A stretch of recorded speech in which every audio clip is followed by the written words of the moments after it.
ఓం మహాగణాధిపతయే నమః. ఓం గురుభ్యో నమః. ఓం శ్రీమాత్రే నమః.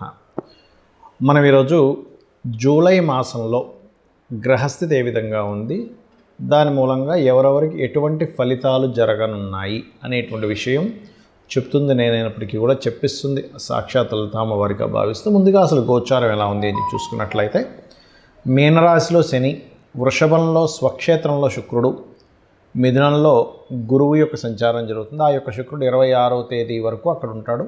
27వ తేదీ నుంచి గురువుతో శుక్రుడు కలుస్తాడు. అదేవిధంగా మనకి కర్కాటకంలో బుధుడు ఉన్నాడు.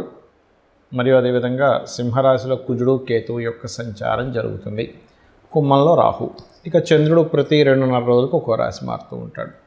అయితే ఈ యొక్క విషయాల వల్ల, అంటే ఈ గ్రహస్థితి వలన ఎటువంటి స్థితిగతులు ఉంటాయి, అలాగే ఏ పరిహార మార్గం చేసుకోవడం ద్వారా దాని నుంచి బయటపడతాం అనేటువంటి విషయాలు మనం ఒక్కొక్క లగ్నరీత్యా తెలుసుకుందాం. లగ్నం తెలియని వారు రాశి నుంచి చూసుకోండి. కన్యా లగ్నము, కన్యా రాశి. కన్యవారికి కనుక చూసుకున్నట్లయితే ప్రధానంగా ఇక్కడ మీరు అర్థం చేసుకోవాల్సిన అంశము, లగ్నాధిపతి మరియు లగ్నం నుంచి దశమంలో గురువు ఉన్నాడు, 12లో కుజకేతువులు. మీకు ప్రధానంగా ఇవి ఎక్కువ ఎఫెక్ట్ చూపిస్తుంటాయి. అంటే ఎఫెక్ట్ అంటే ఏం పెద్ద ఇబ్బంది ఏం కాదు. లగ్నాధిపతి లాభంలో ఉన్నాడు ఈ మంత్ అంతా కూడా మీకు. కాబట్టి ఏంటి, కొన్ని వ్యాపారాలు, కొన్ని లాభాలకు సంబంధించిన విషయంలో అదృష్టం కొద్దీ కలిసి రావడం అనేటువంటిది ఉంది ఇక్కడ చెప్పాలంటే. అలాగే ప్రాపర్టీస్ మూలంగా, వాహనాల మూలంగా కూడా ధనయోగం అనేటువంటిది వస్తుంది. కాకపోతే 12లో కుజుడు కేతు ఉన్నాడు కాబట్టి కొత్తగా ఏదైనా మీరు ఇన్వెస్ట్మెంట్స్ చేస్తున్నారు, ప్రధానంగా మంగళవారాలు ఇన్వెస్ట్మెంట్స్ చేసేటువంటి అంశాలలో చాలా జాగ్రత్తగా ఉండండి. ఇది ప్రధానంగా గుర్తుపెట్టుకోండి. అలాగే ఇష్టపడిన వారిని చిన్న వివాదాస్పదమైనటువంటి వాటిల్లో వెళ్ళి ఇష్టపడిన వారిని వివాహం చేసుకునేటువంటి యోగం చాలా క్లియర్గా చూపిస్తుంది. అంటే కుటుంబ సభ్యుల్లో కావచ్చు, ఎక్కడైనా ఉంటుంది కాబట్టి మనకు తెలిసిన వాళ్ళ నుంచి వివాహం చేసుకోవాలనేది. అలాగే ఇక్కడ సప్తమాధిపతి దశమంలో ఉన్నందుకు, అదేవిధంగా మీ యొక్క జీవిత భాగస్వామికి కానీ మీకు కానీ ఏదైనా కొత్త కోర్సెస్ చేయడము, ఇటువంటివి కాస్త కనబడుతున్నాయి. తద్వారా ఉద్యోగ అవకాశాలు కూడా వస్తాయి. అయితే ఈ 12లో కుజుడు కేతువు రవి రాశుల్లో ఉన్నందుకు ఆదివారం కానీ మంగళవారం కానీ ఇటువంటి ఇన్వెస్ట్మెంట్స్ చెయ్యకండి దయచేసి. నన్ను అడిగితే ఈ నెలంతా కూడా, ఎందుకంటే 28వ తేదీ వరకు కుజుడు కేతువు మీకు 12వ స్థానంలో ఉంటాడు కాబట్టి, ఎంతో అత్యవసరం అయితే తప్ప, అంటే కొన్ని బిజినెస్ చేసేవారు ఏ రోజుకి ఆ రోజు కొనుక్కోవాలి, అదొక ఇన్వెస్ట్మెంట్ ఏ రోజుకి ఆ రోజు, అలాంటి వాళ్ళకి తప్పదు. మరి అలాంటి వాళ్ళు ఏం చేయాలి అంటే, ఇటువంటి మనీ ఇన్వెస్ట్మెంట్ చేసేటప్పుడైనా ఒక్కసారి మనసులో స్కందుని గణపతిని తలుచుకున్నట్లయితే మీకు ఎటువంటి ఇబ్బంది అనేటువంటిది కలగదు. పెట్టిన ఇన్వెస్ట్మెంట్ వల్ల లాస్ రాదనమాట దానివల్ల. అలాగే కాస్త కందులు, ఉలవలు దానంగా ఇవ్వడం చేయండి. గోవు, క్యారెట్స్, గ్రాసము తినిపించండి. వీటి వల్ల ఏమవుతుందంటే ఇబ్బంది అనేటువంటి తగ్గుతుంది. అలాగే వ్యాపారం చేసేటువంటి వారికి, మరియు అందులో ముఖ్యంగా ఫ్యాషన్ రిలేటెడ్ లేనట్లయితే టూర్స్ అండ్ ట్రావెల్స్ ఉంటాయి, కొంతమంది అంటే పుణ్యక్షేత్రాలు తీసుకెళ్తూ ఉంటారు. ఇటువంటి వాటికి కూడా చాలా బాగుంది చెప్పాలంటే. అయితే ఇక్కడ ప్రధానంగా ఈ కాళ్ళకి సంబంధించిన పెయిన్స్ కొంతమందికి ఉంటాయి. అటువంటి వారు, ఎందుకంటే సప్తమ స్థానంలో శని ఉన్నందుకు, కుజుడు దృష్టి ఉన్నందుకు కొంచెం బ్యాక్ పెయిన్ ఇట్లాంటి ఇబ్బంది పడుతున్నటువంటి వారు కాస్త కుజ కేతు శని గ్రహాల దగ్గర దీపారాధన చేయండి. మీకు అన్ని విధాలా బాగుంటుంది. నన్ను చాలామంది అడుగుతున్నటువంటి కొన్ని ప్రశ్నలకి ఇప్పుడు ఈ వీడియోలో నేను మీకు చెప్తాను. చాలామంది ఏంటంటే నన్ను అడుగుతున్నటువంటిది, అసలు ఒక జన్మజాతకం తీసుకున్నప్పుడు అందులో అస్సలు మహాదశ కానివ్వండి, యోగాలు కానివ్వండి సరిగ్గా లేక చాలా దారుణమైనటువంటి స్థితిలో ఉన్నప్పుడు కూడా మనం బయటపడవచ్చా అన్నది చాలామంది అడిగారు. నేను ఒకటే గుర్తుపెట్టుకోండి, మొట్టమొదటిగా మనం అర్థం చేసుకోవాల్సింది ఏంటంటే, గ్రహాలు మిమ్మల్ని దారుణమైన స్థితిలోకి తీసుకెళ్ళట్లే. మీ యొక్క పూర్వజన్మ కర్మే మిమ్మల్ని ఈ దారుణమైన స్థితిలోకి తీసుకొచ్చారు. అది బ్యాడ్ కర్మ అయితేనేమో ఒక రకంగా ఫైనాన్షియల్గా, హెల్త్ పరంగా, అపకీర్తి పరంగా అన్ని విధాలా ఇబ్బంది పడతాం. గుడ్ కర్మ ఉంటే అదే పరంగా మనిషి ఒక స్టేజ్కి వెళ్తాడు. అయితే మనం ఇక్కడ అర్థం చేసుకోవాల్సింది ఏంటంటే, కర్మ మనల్ని ఆ స్టేజ్కి తీసుకెళ్తుంది. కానీ ఆ కర్మ ప్రదాత అయినటువంటి ఆ యొక్క అమ్మవారు కానివ్వండి, స్వామివారు కానివ్వండి, పరమేశ్వరుడు అనుకోండి, మీరు పూజించేటువంటి ఏ దేవతా స్వరూపం అయినా కానీ, అది విష్ణువు, శివుడు, రుద్రుడు ఎవరైనా కానీ,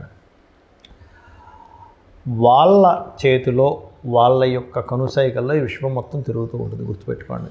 అయితే మీరు ఎటువంటి గ్రహస్థితిలో జన్మించిన ఒకటి నిత్యము గనక దేవతారాధన చేయడము, జస్ట్ మీకు ఏ మహాదశ ఏ అంతర్దశ నడుస్తుందో దానికి సంబంధించిన దానం కనుక ఇవ్వగలిగితే ఇంకేం పెట్టుకోకండి, నేను భగవంతుడిని పట్టుకున్నాను, నాకు ఖచ్చితంగా మంచి జరుగుతుంది అనేటువంటి భావనలో ఉంటే 100% సెట్ అవుతుంది. ఇక రెండవ ప్రశ్న ఏంటంటే, కొంతమంది ఈ మధ్య నన్ను అడిగారు, ఏమండి ఇప్పుడు ఇవాళ రేపు ఎక్కువ సిజరన్స్ అవుతున్నాయి కదా, సిజరన్లో పుట్టినటువంటి వ్యక్తికి కూడా గ్రహాల యొక్క ప్రభావం పడుతుందా అని. ఒకటే గుర్తుపెట్టుకోండి, మనకి పూర్వజన్మ కర్మ వల్ల గ్రహ ప్రభావం అనేది మన మీద ఉంటుంది. ఇప్పుడు సిజరన్లో పుట్టినంత మాత్రం ఆ వ్యక్తికి జ్వరం లేకుండా లేదు, ఆ వ్యక్తికి అంటే సెక్షన్ చేసి బయటికి తీస్తారు న్యాచురల్గా కాకుండా. అదేవిధంగా ఆ వ్యక్తికి ఏ ఇబ్బందులు రాకుండా ఉండట్లేదు, ఎందుకంటే మంచి కర్మ లేదా మనం ఒక బ్యాడ్ కర్మ చేసామా మంచి కర్మలు చేసుకున్నామా అనేది పూర్వజన్మ దీన్ని బట్టి ఉంటుంది.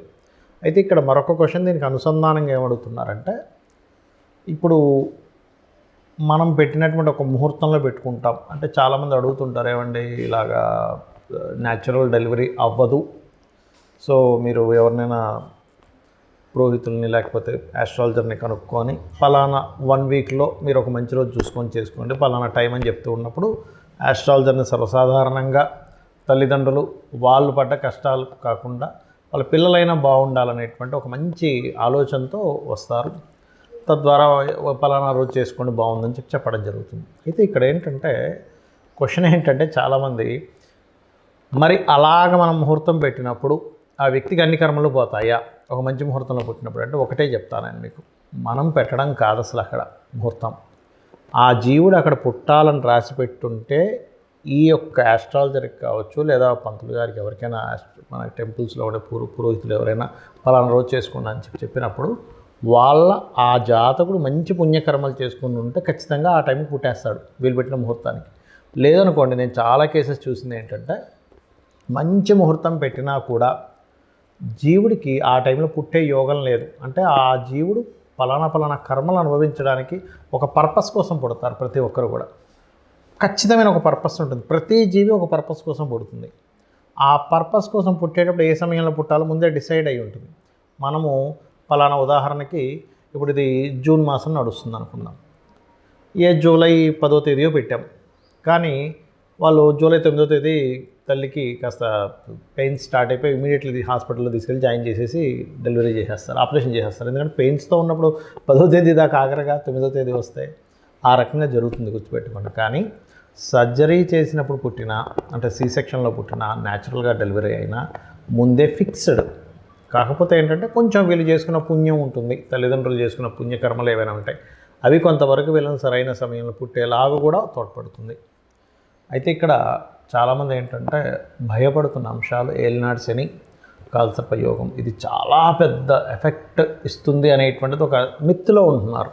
ఒకటి గుర్తుపెట్టుకోండి, నేను చాలా వీడియోలు చెప్పాను, మళ్ళీ చెప్తున్నా, 180 మంది ప్రెసిడెంట్ల జాతకాలు నెట్లో నేను సెర్చ్ చేసి చూశాను. అందులో 90% ఆఫ్ ఈ యొక్క ప్రెసిడెంట్లకి కాలసర్ప యోగం ఉంది.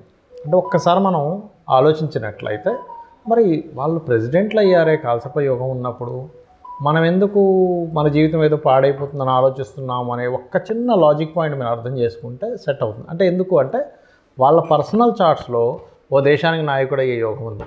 కొంతమందికి కాలసర్ప యోగం ఉన్నప్పుడు మంచి డాక్టర్స్ అయ్యారు, మంచి లాయర్లు అయ్యారు, ఐఏఎస్లు ఐపీఎస్లు కూడా ఉన్నారండి. ఇంకా చెప్పాలంటే అంటే ఏమిటి అంటే, వాళ్ళ కాలసర్ప యోగం కేవలం మనకు శాస్త్రంలో చెప్పింది ఏమిటి అంటే, మీకు చాలా స్పష్టంగా నేను చెప్పబోయేది ఒకటే, కేవలం ఇది దేశకాల పరిస్థితులకు మాత్రమే కాలసర్ప యోగాన్ని చూడాలి, జన్మజాతకానికి అసలు అప్లై చేయకూడదు. గుర్తుపెట్టుకోండి. ఏమండి లేదండి నాకు దానివల్ల అవుతుంది, అదంతా నిమిత్తం చెప్తాను నేను. ఖచ్చితంగా మీ యొక్క నెగటివ్ థింకింగ్ వల్ల అలా అనిపిస్తుంది, దీనివల్లే అవుతుందేమో అని. కానీ వేరే కారణాలు ఉంటాయి. సంపాదించలేకపోతున్నాము, సెకండ్ లార్డ్ ఎక్కడో ఇబ్బంది పడి ఉంటాడు, ఉద్యోగం రావట్లేదండి కాలసర్ప యోగం వల్ల. మీ 10th లార్డ్ చూడండి ఫస్ట్, మీ 10వ అధిపతి ఏమిటి, ఎలా ఉంటుందంటే అన్నిటికీ కూడా తలనొప్పి వచ్చిన కాళ్ళకి ఆయిల్ రాసుకున్నట్టుగా ఉంటుంది పరిస్థితి. కాబట్టి అలా కాదు. 10వ అధిపతి ఏమిటి, వివాహం అవ్వట్లేదు కాలసర్ప యోగం అనుకుంటారు, కాదు. మీ 7వ అధిపతి ఎలా ఉన్నాడు, వివాహ జీవితంలో గొడవలు అయిపోతున్నాయి, విడాకులు అయిపోతున్నాయి. 12వ అధిపతి ఎలా ఉన్నాడో చూడండి. ఆరోగ్యం బాగాలేదు. 4, 5, 6 అధిపతులు ఎలా ఉన్నారో చూడాలి. ఇలా ఒక్కొక్క దానికి పర్టికులర్గా శాస్త్రంలో కొన్ని ఫార్ములాస్, కొన్ని భావాలు చెప్పబడింది.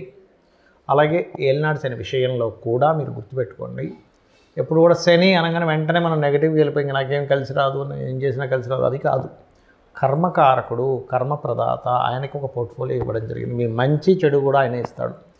కాబట్టి ఏమిటి, ఏలినాడు శనులు అర్ధాష్టంశంలో అష్టంశంలో నడిచేటప్పుడు ఎక్కువ నిద్రపోవడం చేయకూడదు, యాక్టివ్గా ఉండాలి, ఎక్సర్సైజ్ చేస్తుండాలి, ఎప్పుడు ఏదో పనిలో ఉంటుండాలి, శ్రమిస్తుండాలి. శ్రమకారకుడు కాబట్టి మనకి ఇబ్బంది కలగకుండా ఉంటుంది. దాంతోపాటు మీకు దగ్గరలో ఏదైనా ఆలయం ఉన్నట్లయితే ప్రత్యేకంగా స్కందుడి ఆలయము లేదా గణపతి ఆలయము లేదా అమ్మవారి ఆలయం, ముఖ్యంగా హనుమాన్ ఆలయం కనుక మీరు రెగ్యులర్గా వెళ్తున్నట్లయితే ఏలినాడు శని ప్రభావం కంప్లీట్గా పాజిటివ్గా పనిచేస్తుంది మీకు. శ్రీమాత్రే నమః.